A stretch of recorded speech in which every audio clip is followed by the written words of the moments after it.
Well, the establishment media does it again. They show that they are happy to run fake news if it fits their agenda. So we all heard about Trump pressuring the Georgia elections officials.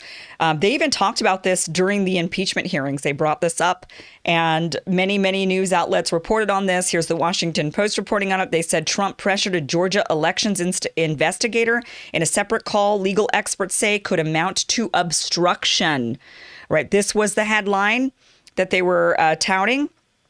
And this actually ran, this same story ran in outlet after outlet after outlet. It wasn't just the Washington Post that ran this story, but every other outlet picked it up. It became big news all over CNN, as you know, all over MSNBC. And like I said, it was even brought up during the impeachment. So this was a big story. And they ran this story. This is it's very similar to what happened with the Hunter Biden story, except the opposite. Now, remember with the Hunter Biden story, everybody was saying, I'm not even willing to entertain that story. Twitter actually shut down New York Post. They didn't allow anybody to share it. Same with Facebook. We saw them silencing and censoring and shutting down the Hunter Biden story with his laptop and connections and all of that kind of stuff that was going on with Hunter Biden. And you saw, certain journalists, NPR and various different outlets and journalists saying, we won't even entertain that bull crap. That's not real journalism and we're not here for that. And then it turns out the story was true.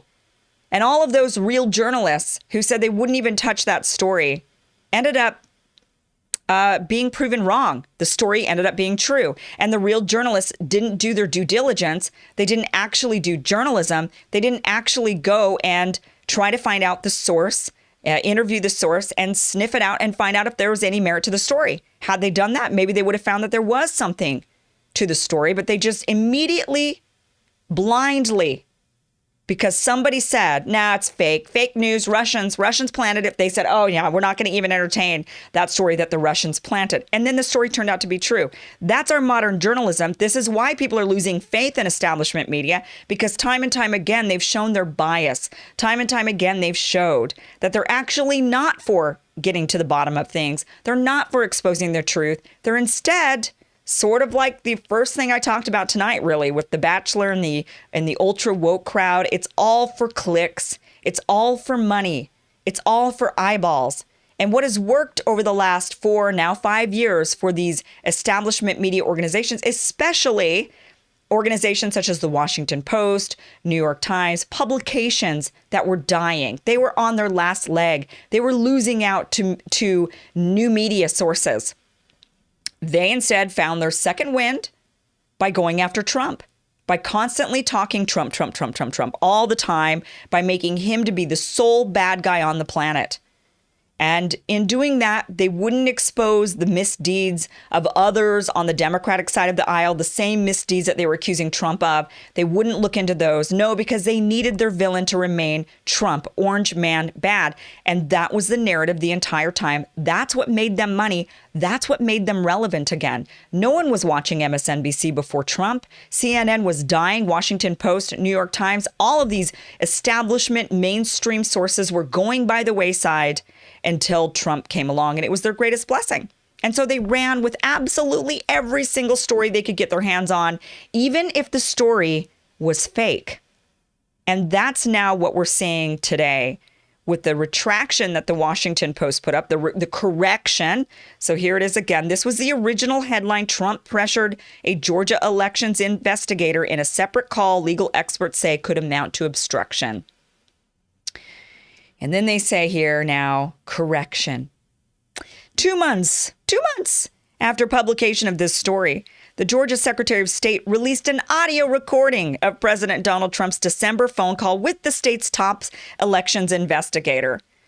The recording revealed that the Post misquoted Trump's comments on the call based on information provided by a source, by the way, an anonymous source.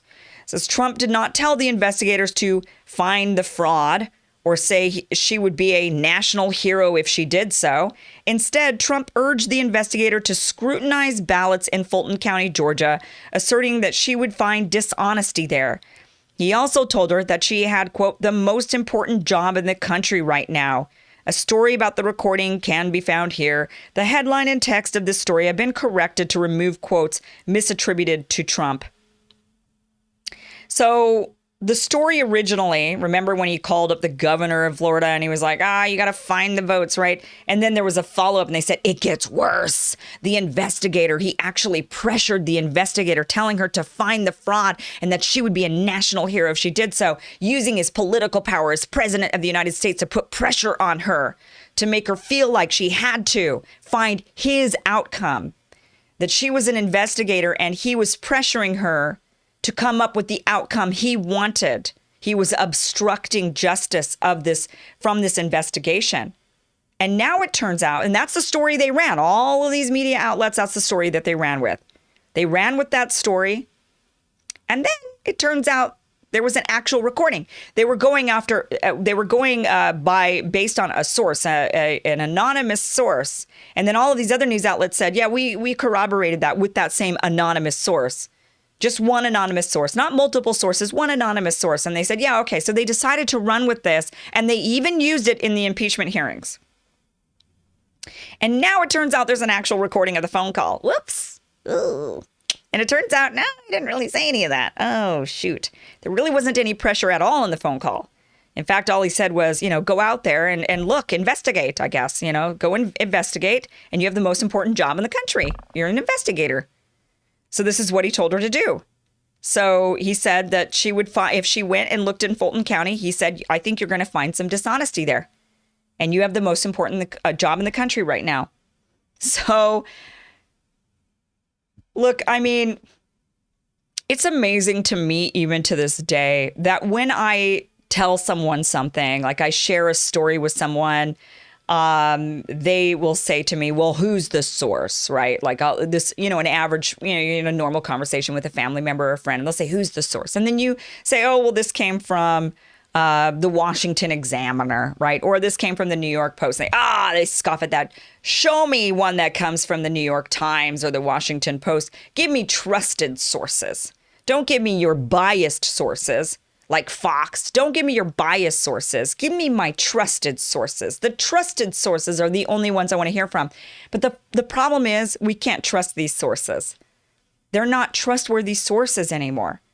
They instead, and I don't know when they were. I would have to look back and figure out, when did they become so dishonest? Like, where was the turning point? What happened to our news in this country? What happened to honest, unbiased news, to just boring news? Because that's really the most honest source, right? The one that's really boring. Because they're just saying, here's the facts. These are the facts, and that's all. And then you get to make up your own mind on the opinion. That's what I do, right? I read the facts, and then I say, this is kind of crazy. Let's, what does this mean? What does this mean for society? What does this mean for us? What is this? Is this a trend? That is where people then go and they dissect and they want to talk about that and converse about that. That's fine. That is what we do with the news. But the problem is we're not getting any news. We don't have any sources anymore that are just raw, just boring, facts only news. Everything is opinion these days, and everything is biased. And particularly these ones that are bought off in a certain way, they have a monetary motivation, even if they're bought off not by some big oligarch hiding in the shadows, but just by the people that read them.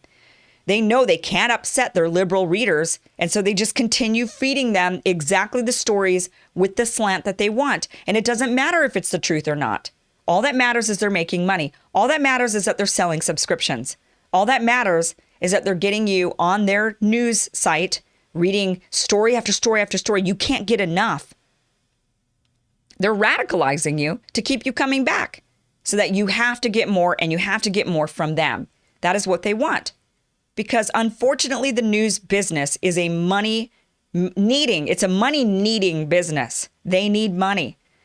And so in doing that, they have to have all these clickbait stories, clickbait titles, and they've gone beyond. It just started off at first with the clickbait title, which was bad enough, right? Because somebody would read the headline and they wouldn't go beyond the headline. They would just read the headline and then say, this is what happened. This is terrible. Right. And then if you read the whole story, it's like, okay, maybe it doesn't really exactly align with the headline, but it's gotten worse. because that was bad enough. But now they're just lying during the article. Now the articles themselves are clickbaity in nature. And the sources, this whole reeling into this, an anonymous source said, this is the problem with these anonymous sources. And if you're going to have an anonymous source, you better have multiple. But instead they say, okay, we got one anonymous source. This one anonymous source says this horrible thing, and it's about somebody that our readers absolutely hate. So we're going to run with the story, and we don't care how truthful it actually is. And then the worst part about it is other publications pick it up and say, okay, yeah, then we will too. And they all got in on it. And it was the same thing with the Hunter Biden story. They all got in on it. They all refused to actually do journalism because it would be against the narrative that they have been feeding their viewers. They've been feeding their readers this particular narrative, and they don't want to give them something different, because the minute they get something different, they know what the result is of that. People do not like change. They like their biases. They want them to be validated. And the minute you tell them something they don't like, they say unsubscribe. I feel it all the time on this channel. I unsubscribe from you, Kim. Unsubscribe. I can't believe you. But for me, you're unsub. You can unsub from me. It doesn't change my income. I don't charge you for subscribing to the YouTube channel or to any other. If you follow on Rockfin, you don't necessarily have to pay. You could just follow. Now, you could threaten me with an unsub there, but then you're unsubbing from a lot of other people, and you wouldn't do that. You're not paying me directly. So that threat doesn't work as well. But in a place like Washington Post, that's very different. If I call them up and say I'm unsubscribing, they're actually losing my $10 a month. And if they get enough of those people because they pissed him off by running a piece that was actually, I don't know, flattering to Trump. I mean, could you imagine? They would lose a lot of viewers. They would lose a lot of subscriptions. They would lose a big chunk of money, and they can't afford that. So what do? They continue to feed their audience sometimes truth, sometimes lies, but all of it with the intention of making money. And I kind of feel like that has been the theme of tonight's show. Everything has been about making money. Everything that we're seeing around us, a lot of it is exaggerations or lies or opportunism. And all of it has been really about trying to make a buck, from being ultra woke and getting your name out there and being a celebrity in the woke culture, from The Bachelor trying to get in on that wokeism in order to boost their ratings and get people like me talking about them so that it boosts their visibility. All press is good press. So they ride in on that woke train saying, let's go ahead and make some money. All of that was to make money. The big pharma companies saying, wow, we got a pandemic on our hands. This is great. We can make a medicine, tell everybody they have to have it. You need this or else. And then we just allow this virus to continue on and on and on forever in an endemic. And then we raise the prices and we make even more money because you're afraid, because we spent a year making you scared to leave your house. And all you want desperately, all of us want desperately, is to get back to normal. But the only way you can is if you take their medicine. And now you're going to have to take their medicine every single year, apparently. And they're going to hike the price on it, too. All in an effort to make money. And now we see the establishment media here running stories based on false sources that either lied or just were mistaken. But nonetheless, it was one anonymous person. And here they are running with stories and even feeding those to our congressional leaders, who then go and use them in political proceedings to impeach. And we see these people, these news, quote unquote, news outlets, running these articles, running these stories, or refusing to run the stories, or refusing to run the articles. And it's all down to money. It all comes down to making money.